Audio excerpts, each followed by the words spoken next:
نبی پاک علیہ السلام کے خاندان کا فرد بلخ میں رہتا تھا، سید خاندان کا، بلخ میں۔ اور جو اس شخص کے نکاح میں جو عورت آئی وہ بھی سیدہ تھی، وہ بھی سیدہ خاندان کی، وہ بھی نبی کی اولاد سے تھی۔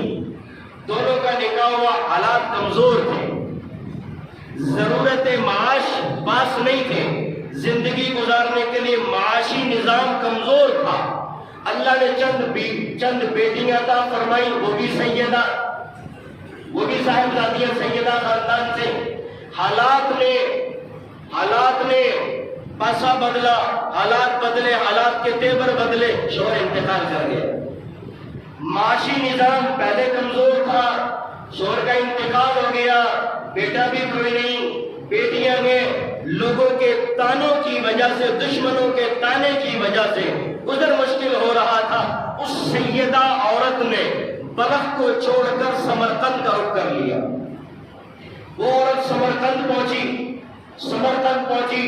تو بھائی انتہائی سردی اور کھاٹے مارتی سردی، گھر بھی کوئی نہیں، جاننے والا بھی کوئی نہیں، عزیز بھی کوئی نہیں، رشتہ دار بھی کوئی نہیں، اور بچیاں کٹر رہی ہیں سردی میں، بھوک بھی ہے، پیاس بھی ہے، کپڑے بھی پورے نہیں ہیں۔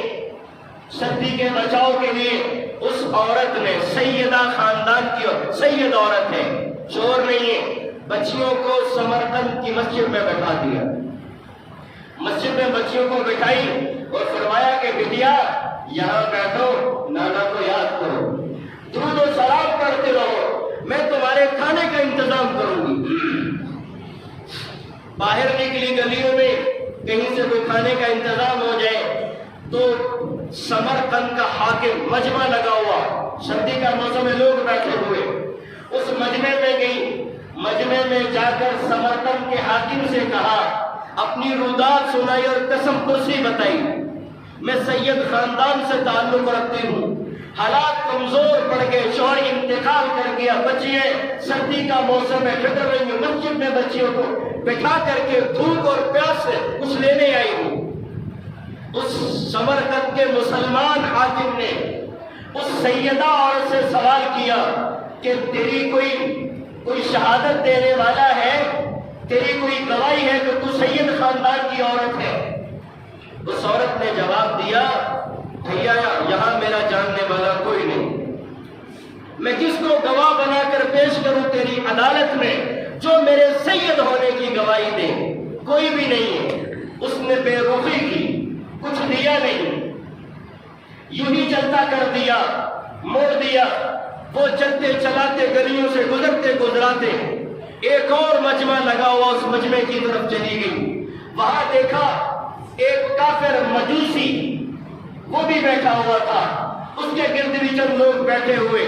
وہاں پہنچی اور اس کافر سے جا کر کہنے لگی، بھائی میں مجبور اور لاچار سید خاندان کی ایک صاحبزادی ہوں، نبی کے خاندان کی عورت ہوں، اور میرا پرسان حال کوئی نہیں، حالات میرے کمزور ہیں، بچیاں میری مسجد میں بیٹھی بھوک سے ترس رہی ہیں، اگر آپ کچھ تھوڑی ہیلپ فرما دیں۔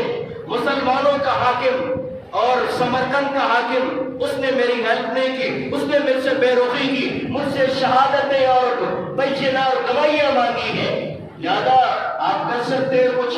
اس مجوسی نے کہا، بیٹیاں بیٹھو، بہن جی بیٹھو، آپ کا بھی انتظام ہو جاتا ہے۔ اپنے گھر میں گیا، اپنی بیوی کو کہا، اس خاتون کے ساتھ جاؤ، ان کی بچیوں کو گھر لے آؤ۔